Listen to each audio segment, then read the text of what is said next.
Yo amo a los que me aman, y me hallan los que temprano me buscan. Desde la Iglesia Comunidad Cristiana La Victoria, presentamos el devocional. Bendiciones, aquí estamos trayendo una palabra de parte del Señor, una palabra de bendición, una palabra como toda la palabra del Señor que conforta, que consuela, pero también una palabra que nos lleva a buscar más de Él, a creerle más a Él y a confiar más en Él. Hoy la palabra que traigo titula Pasemos al otro lado y está allí en Marcos capítulo 4 versículo 35. Evangelio según San Marcos capítulo 4 versículo 35. Y quiero que me acompañe allí en la lectura en este versículo, pero luego vamos a ir desglosando los otros versículos. Y la palabra nos dice: Jesús calma la tempestad. Versículo 35. Aquel día, cuando llegó la noche, les dijo: pasemos al otro lado. Le invito a que en este día oremos al Señor, démosle gracias por su providencia, por lo que ha hecho hasta el día de hoy, pero gracias por lo que está por venir. Dios, en esta hora te doy gracias, Señor. Yo te doy gracias porque hoy es un día tuyo, un día para alabanza tuya, un día para glorificar tu nombre. Hoy es un día donde tú puedes obrar milagros, prodigios, señales. Hoy es un día donde tú puedes estar en casa bendiciendo cada vida, cada corazón. Un día donde puede venir respuesta tuya. Un día donde todo puede cambiar, Señor. Hoy es un día, Padre precioso, cuando llega la noche, Dios de la gloria, cuando llega el momento sombrío, oscuro, donde tú puedes cambiar todo y tú puedes traer paz y tranquilidad. Pido que en esta hora toques cada corazón, cada vida, traigas sabiduría y entendimiento para que podamos comprender tu palabra y lo que tú quieres hablar en esta hora. Yo te doy toda la gloria, la honra y la alabanza. Y bendice a cada persona que está oyendo, Señor. Que no sean solamente oidores, sino que también puedan ser hacedores, Señor, al oír esta palabra. Tú eres grande, mi Dios. Amén. Amén. Pasemos al otro lado. Hay momentos y hay circunstancias que vienen a nuestra vida en un día. La palabra empieza diciendo aquel día. Habla de tres cosas aquí. Aquel día, cuando llegó la noche, pasemos al otro lado. Aquel día donde se desataron dificultades, pruebas, aquel día donde su vida cambió, tal vez un poco o por completo. Aquel día donde se terminó ese negocio, donde vino la crisis familiar, donde vino el problema, la dificultad. Aquel día cuando empezó esa crisis familiar, esa discusión, esa intolerancia, esa dificultad, aquel día donde su hijo se les salió de sus manos, donde su hijo empezó a coger malos pasos, donde su hijo empezó a tomar malas decisiones. Hay días que han venido, días sombríos, días duros, días difíciles. Cuando llega la noche, cuando hablamos de llegar la noche, se refiere, dice cuando llegó, y en este caso es cuando llega la crisis, la enfermedad, la dificultad, cuando ese ser querido ya no está. Y miremos qué representa la noche. Dice que aquel día cuando llegó la noche. Y la noche se dice que es cuando una parte de la tierra deja de recibir luz y permanece en oscuridad. En la noche la mayoría de la gente va a descansar, va a dormir, va a tomar nuevas fuerzas. Hay gente que en la noche le toca trabajar, pero están haciendo algo bueno, trabajando, laborando. Pero hay muchos que en la noche la aprovechan para hacer lo malo, lo indebido y lo incorrecto. La noche es el tiempo en que falta la claridad del día. Y la noche suele asociarse al estado moral del hombre, cuando se encuentra bajo la influencia de la oscuridad. Aquel día cuando se alejó de Dios, aquel día cuando decidió ya no buscar más de Dios y se fue en pos de otras cosas. Pero también viene un día cuando usted decide buscar de Dios. Y entonces cuando llega la noche es cuando Dios obra en gran manera. Quiero invitarlos a que leamos allí el versículo 36 y el versículo 37. La palabra del Señor nos dice: y despidiendo a la multitud, le tomaron como estaba en la barca. Y había también con él otras barcas, pero se levantó una gran tempestad de viento y echaba las olas en la barca de tal manera que ya se anegaba. Había una multitud en aquel entonces, y en medio de esa multitud él se va y se sube a una barca, pero hay otras barcas también, pero él decide subirse a una barca.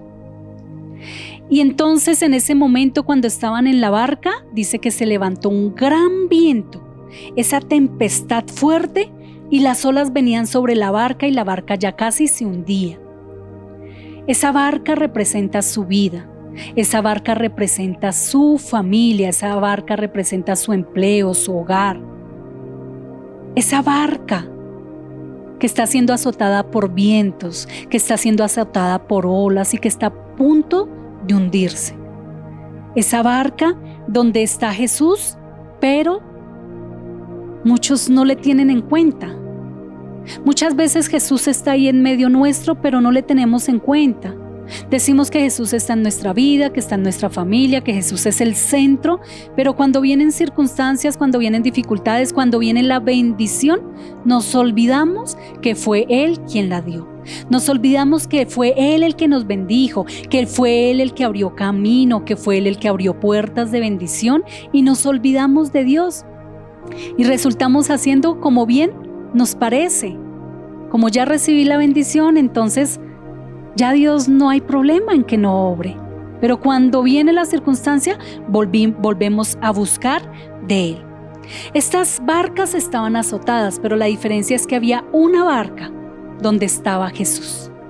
Una barca donde estaban luchando con sus propias fuerzas, porque nos dice la palabra que ellos estaban luchando contra la tempestad, pero Jesús estaba durmiendo en un cabezal. Y a última hora, cuando ellos ya se agotaron, ya se cansaron y vieron que no podían más, ahí sí fueron a buscar a Jesús, ahí sí fueron a buscar al Maestro. Cuando ellos llegan allí, el versículo 38 nos dice: Maestro, ¿no tienes cuidado que perecemos? Ellos ya estaban cansados, agotados, y van a Jesús a decirle: no tienes cuidado, estamos pereciendo.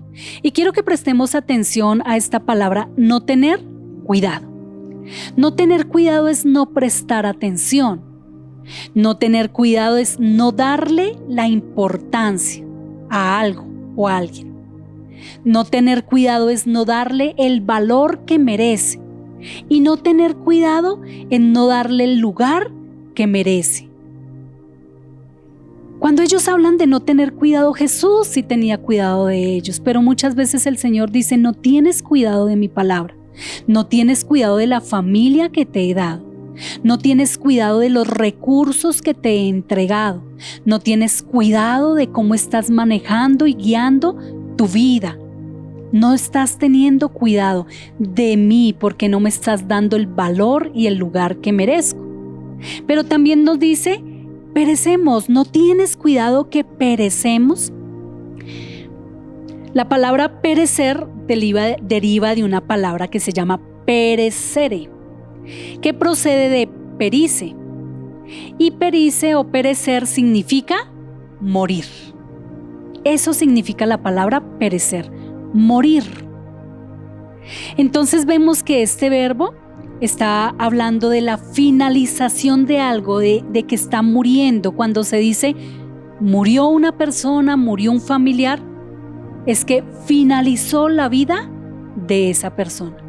Ya esa persona no continúa, ya llegó hasta ahí y finalizó, al menos acá en la tierra. Ya finalizó la vida de esa persona.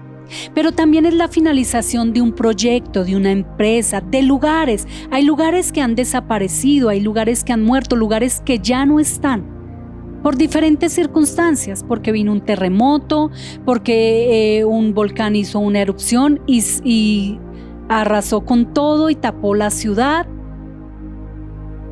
porque vinieron tsunamis y entonces desapareció ese lugar, ya no está, llegó a su fin. Pero también nos habla, por ejemplo, de alimentos perecederos, alimentos que caducan, alimentos que ya tienen un fin y no se pueden volver a consumir. Y en esto de los alimentos, de los frutos, cuando ya se vence, ya tiene una caducidad y ya perecen, ya no se pueden utilizar, el Señor quiere que entendamos que nuestros frutos no pueden perecer. El fruto que hay en nosotros, el fruto del Espíritu Santo no puede perecer. Que su familia no puede perecer. Que sus hijos no pueden perecer. La esposa, el esposo no pueden morir. Necesitan vivir, necesitan tener vida. Entonces, ellos estaban angustiados y le dicen, ¿no tienes cuidado? Y Dios sí tiene cuidado de nosotros, pero nosotros no tenemos cuidado de Él. Nosotros no nos preocupamos por cuidar ese altar, esa palabra, por adquirir conocimiento, por buscar la respuesta de parte de Dios en nuestra vida. Entonces, lo que hacemos es ¿qué? Morir, desmayar, quedarnos ahí y no buscamos más de Él. Dice que aquel día, cuando llegó la noche, hubo también una necesidad. Ya casi las olas hundían la barca. Las olas estaban tan fuertes que ya la barca no podía sostenerse sola, ni siquiera por ellos mismos. Estaban luchando allí con las olas, con el viento, con la mar. Ellos estaban luchando. Ellos estaban trabajando en sus propias fuerzas. Ellos eran expertos, eran pescadores. Y muy seguramente se habían enfrentado a muchas tormentas en otras ocasiones, pero esa tormenta de aquel día fue más fuerte seguramente que la otra. Y hay muchos que han enfrentado tormentas y como salen de esa dificultad, creen que van a poder volver a salir de esa dificultad nuevamente, y no es así. No nos confiemos en nuestra propia experiencia. Dios no siempre obra de la misma manera. Dios obra de diferentes formas. Cuando Elías estaba allí en la cueva esperando la respuesta de Dios, estaba esperando que Dios viniera como siempre respondía, por el terremoto, por el viento impotente, por los truenos, los relámpagos. Pero Dios le mostró algo a Elías ese día, y es que Él no obra siempre de la misma manera. Y en ese momento vino con un viento apacible, un silbido suave, diciéndole: yo soy el mismo de ayer, de hoy y por los siglos de los siglos, pero yo obro diferente en cada circunstancia. Así que no nos confiemos en nuestra propia experiencia. No nos confiemos en que como salimos de unas cosas en otra ocasión, en esta ocasión vamos a salir nuevamente.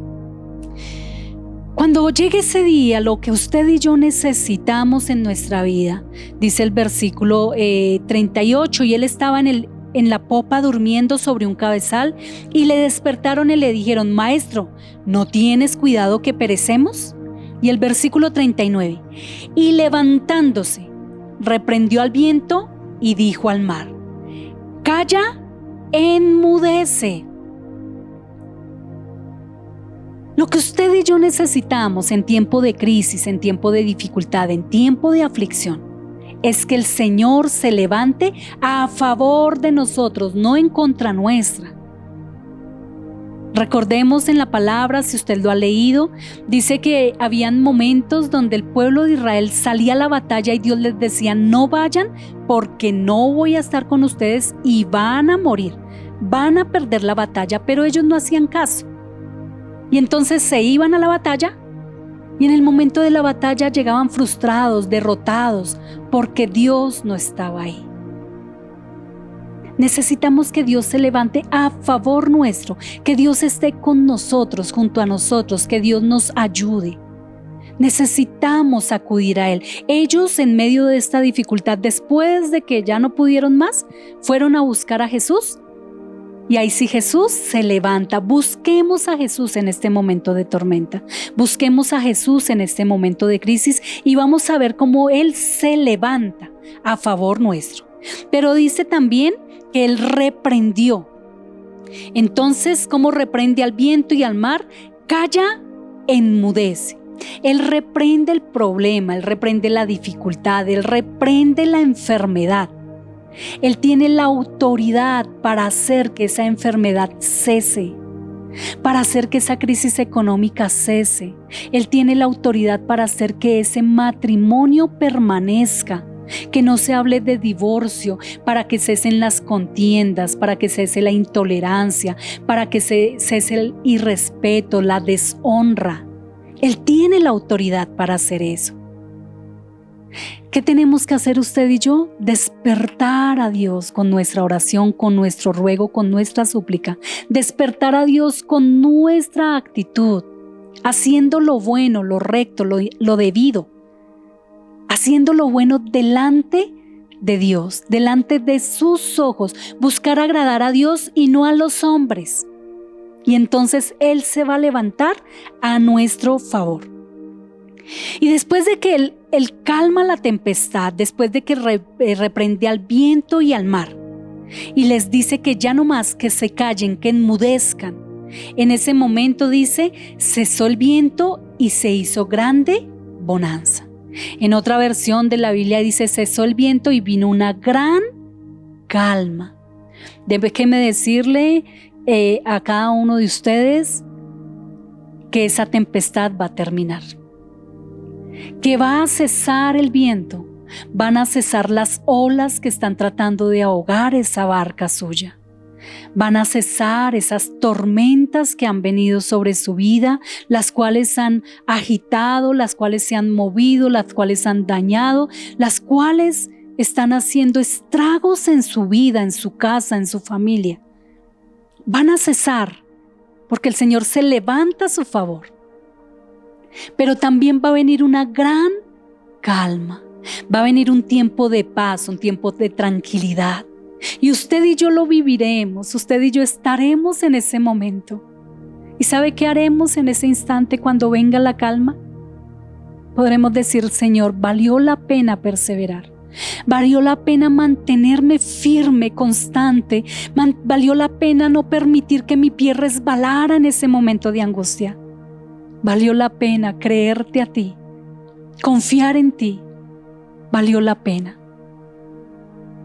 Pero la palabra luego de esto, cuando viene la calma, la tranquilidad, el Señor les dice algo en el versículo 40 y les dijo, ¿por qué están así amedrentados?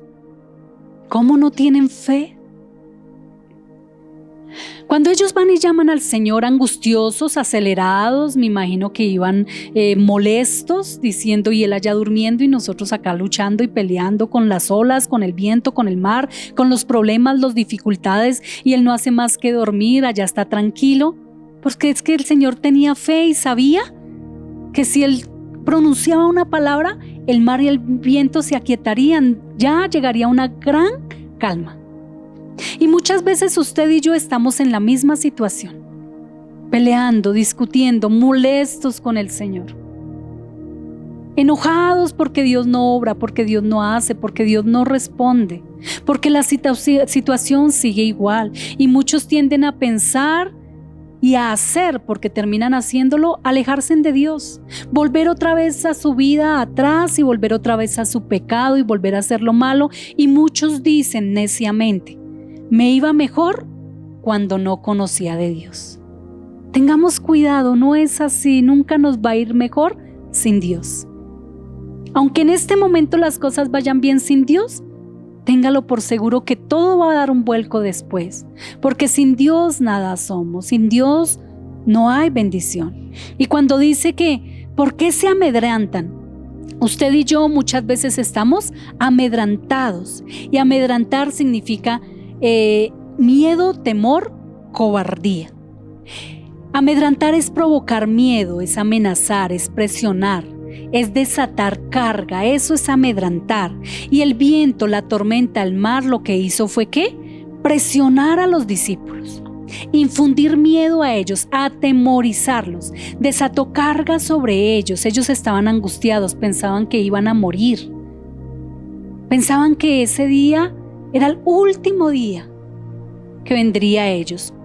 Esto me hace acordar en una ocasión, estaba en Ibagué donde una tía, había un parque de diversiones, y entonces nos fuimos con mis primos al parque y había una atracción que era el martillo. Y me dijeron que si me iba a subir, yo sí, vamos, subámonos. Pero cuando estaba arriba todo cambió. Cuando llegó un momento donde este aparato, esta atracción mecánica quedó boca abajo y yo vi a mi familia allí abajo pequeñita, yo sentí que me salía de esa silla donde estaba sentada y que el cinturón que estaba allí asegurándome se iba a soltar. Empecé a tener gran miedo y gran temor. En ese momento pasaron muchas cosas por mi mente. Pensé que nunca más iba a volver a ver a mis padres, que nunca más iba a volver a ver a mi familia. Pensé en unos instantes de cuántas cosas dejé de decirles, de cuántas cosas dejé de hacer y que ese era mi último día. Vino una angustia en un momento. Yo gritaba desesperada y yo anhelaba que ya terminaran esos minutos y que ya pararan esa atracción, porque sentí que desde allá arriba me iba a caer a tierra e iba a morir. Vino un instante donde sentí mucho miedo y mucho temor. Y entonces ahí en ese instante, ese miedo, vino arrepentimiento. Yo dije, Dios, ayúdame, porque no quería dejar de ver a mi familia. Y hay momentos que han venido así, una circunstancia mínima, pequeña, y nos lleva a pensar que nos vamos a morir y que ahí todo acaba. ¿Y qué va a ser de nosotros? ¿Qué va a ser de nuestra vida? Viene temor a nuestra vida, vienen temores, vienen miedos, se desatan opresiones, se desatan cargas en nosotros difíciles de llevar. Y Dios nos dice, ¿por qué te amedrantas? ¿Por qué no confías en mí? ¿Por qué estás dejando que esa circunstancia te oprima, te cargue? ¿Por qué estás dejando que esa circunstancia te infunda temor y miedo? El miedo no deja que veamos a Dios, el temor no deja que lo busquemos a Él. Y aquí amedrentar habla de cobardía. La cobardía es la que lleva a alejarnos, a enfriarnos, a no hacer nada, a que más bien nos quedamos quietos y no hagamos absolutamente nada. Y en la primera carta a Timoteo nos habla sobre ese espíritu de cobardía. El capítulo 1, la carta que manda Pablo a Timoteo, dice el capítulo 1, versículo 7. Porque no nos ha dado Dios espíritu de cobardía. Y Dios no nos ha dado un espíritu de cobardía. Dios nos ha dado poder y dominio propio. Pero muchas veces dejamos que ese espíritu de cobardía se apodere de nosotros, se apodere de nuestros pensamientos, de nuestras emociones, y ya no queremos luchar más y ya no queremos batallar más. El espíritu de cobardía es contrario a la fe. El espíritu de cobardía lo que hace es que nosotros menguemos, que no le creamos a Dios y que no confiemos en Dios. El versículo 40, cuando el Señor Jesús les dice, ¿por qué están así amedrentados? ¿Cómo no tienen fe? La fe hace que la cobardía se vaya, la fe hace que el temor se disipe, que el miedo desaparezca. Eso es lo que hace la fe. Un día Abraham no tenía miedo, aunque iba a sacrificar a su hijo.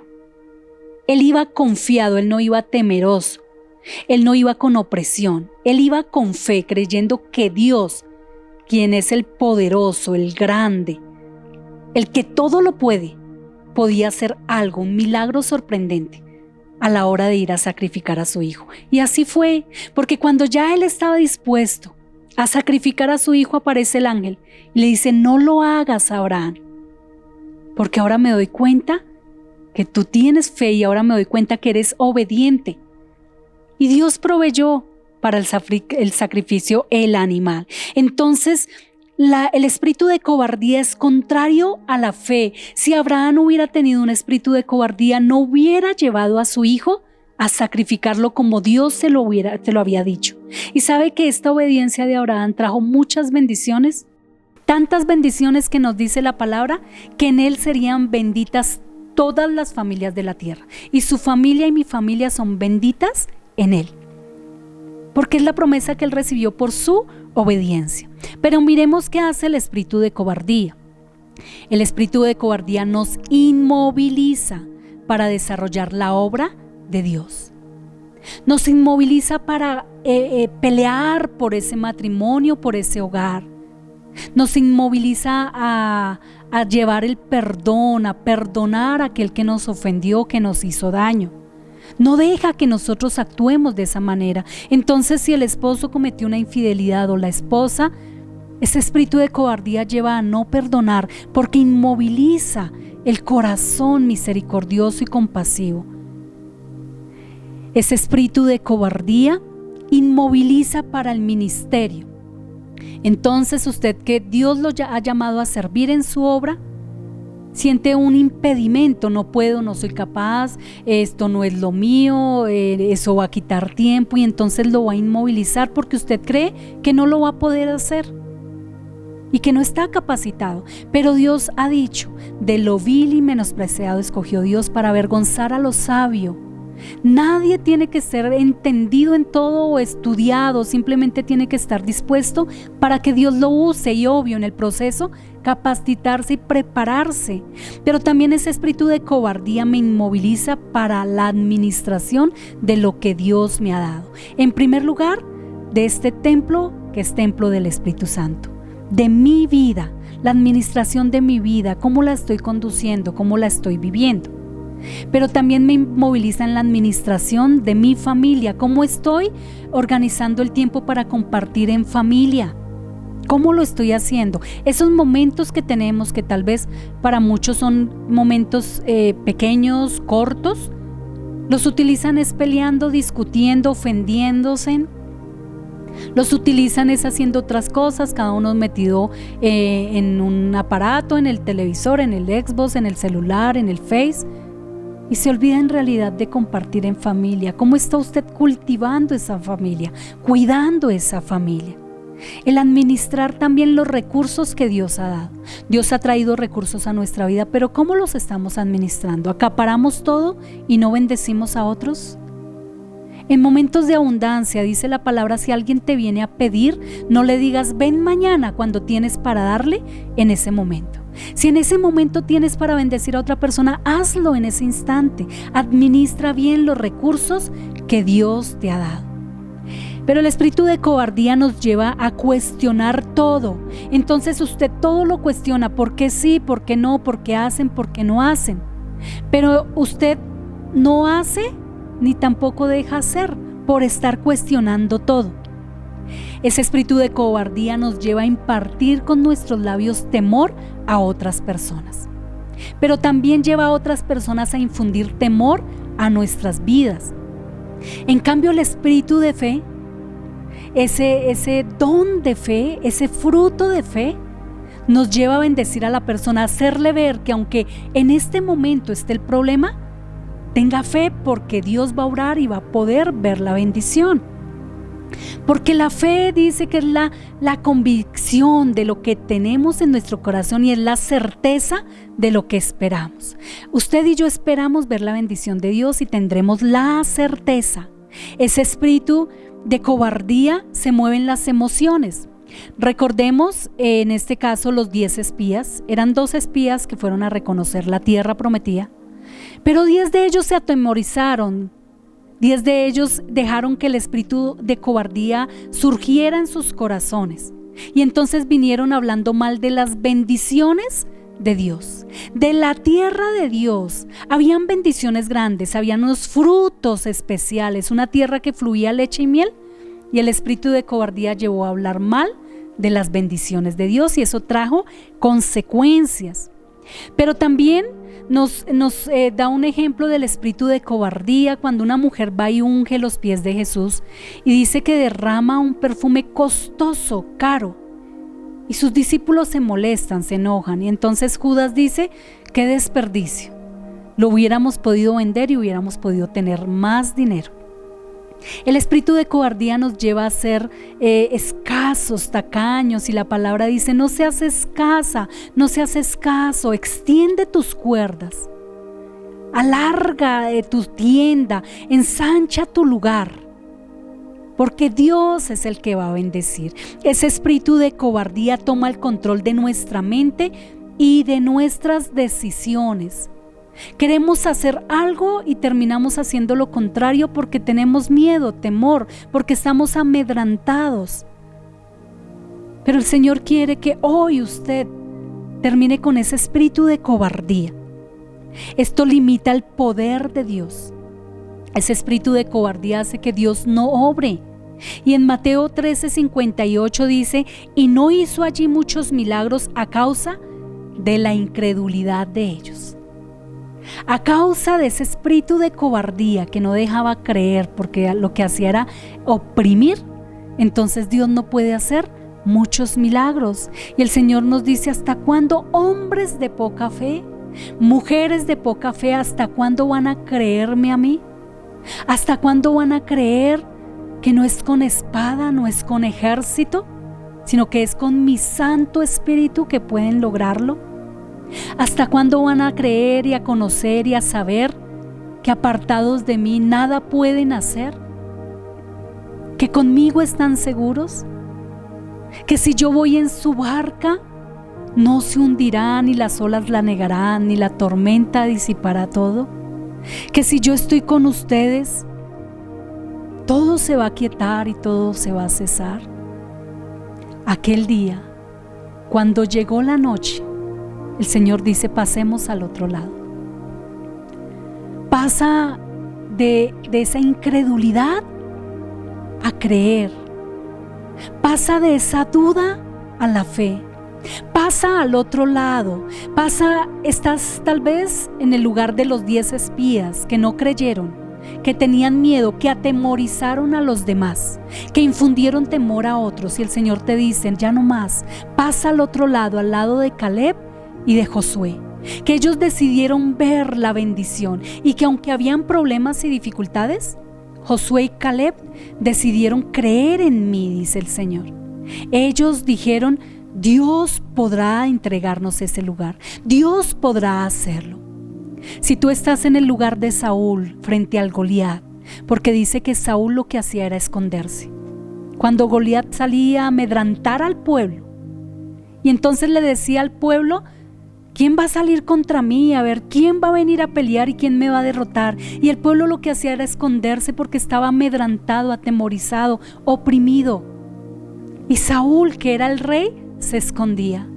Pero llegó un jovencito que no sabía utilizar armadura, que no era hombre de guerra. Y él no estaba amedrentado, él tenía fe. Así que ese jovencito no le creyó a las palabras del gigante, sino que al contrario le dijo: no, tú vienes contra mí con espada y jabalina, pero yo voy contra ti en el nombre de Jehová de los ejércitos. No se amedrentó. Y como no se amedrentó, pudo derribar al gigante. Pudo derribar a aquella persona que estaba amedrentando a otros, aquel problema, dificultad que está amedrentando su familia, que está haciendo que usted le tenga miedo a las olas, al viento, a la mar. Es hora de que hoy le crea al Señor. Es hora de que provoque la bendición de Dios, provoque la presencia de Dios en su vida. Deje de atemorizarse por esa enfermedad. Deje de atemorizarse por la crisis económica. Dejemos de atemorizarnos por lo que ha de venir el día de mañana, porque dice que Dios traerá cada día su bendición y su provisión, y que debemos esperar cada día traerá su propio afán. ¿Acaso Él, si le pedimos pan, nos dará una piedra? ¿O si le pedimos algo de comer, nos dará una serpiente? Dice que si el buen padre no hace estas cosas con sus hijos, ¿cómo más Dios? Dios nos va a bendecir, Dios va a suplir, Dios va a sanar. Dios es un Dios de milagros, Dios es un Dios de bendición, y necesitamos que Él hoy se levante a nuestro favor, que reprenda el problema, la dificultad, que reprenda su incredulidad y su duda. Que Él sea el que obre en su corazón. Aquel día, que hoy sea el día en el cual usted decida creerle a Dios. Que hoy sea el día cuando llegó la palabra a usted y Dios le hizo ver que fuera de Él no hay nada y que hay esperanza en Él. Aquel día, cuando llega la noche, cuando usted ha dejado llegar esa noche, esa oscuridad a su casa, a su vida, a su familia, aquel día resplandecerá la luz cuando usted decida creerle a Dios. Tome la decisión hoy. Decida hoy volver a Jesús. Si usted ya está con Él, está caminando con Él, no se aparte y decida hoy afirmarse más en Él. Decida hoy entregar su vida a Cristo y decirle: Señor, que seas tú reprendiendo mis problemas y mis dificultades, y te invito hoy a subir a mi barca. Hay muchas barcas, sube a ellas también, pero sube a mi barca, a mi casa, a mi familia, porque las olas la están anegando, porque los vientos se han levantado y ya no puedo más. Hoy me rindo delante de ti. Hoy rindo mi ser mi vida delante tuyo, mi ser delante tuyo. Te pido que hoy seas tú salvando mi casa, aquietando la tormenta y la dificultad que ha venido a mi vida, a mi corazón y a mi familia. Solo tú puedes, Señor, hacer que mi barca, mi familia, no se hunda en este momento, en este problema y en esta dificultad. Díselo de todo corazón. Él está oyendo tus palabras. Él te está escuchando en este momento. Él está viendo tu situación. Y Él quiere que tú te acerques a Él con fe, que lo provoques, que lo despiertes, que empieces a clamar a Él, porque Él es Dios y Él puede hacer. Oremos en esta hora. Dios, tú conoces cada situación, cada decisión, cada persona que está allí en casa, Dios. Cada persona que nos está viendo, Señor.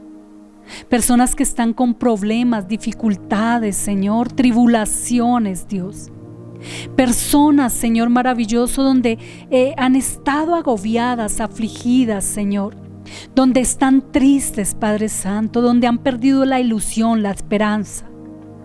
Personas que han dejado que el espíritu de cobardía se apodere de ellos, Señor, y se han estancado, Señor, han quedado allí quietos, oprimidos, Dios.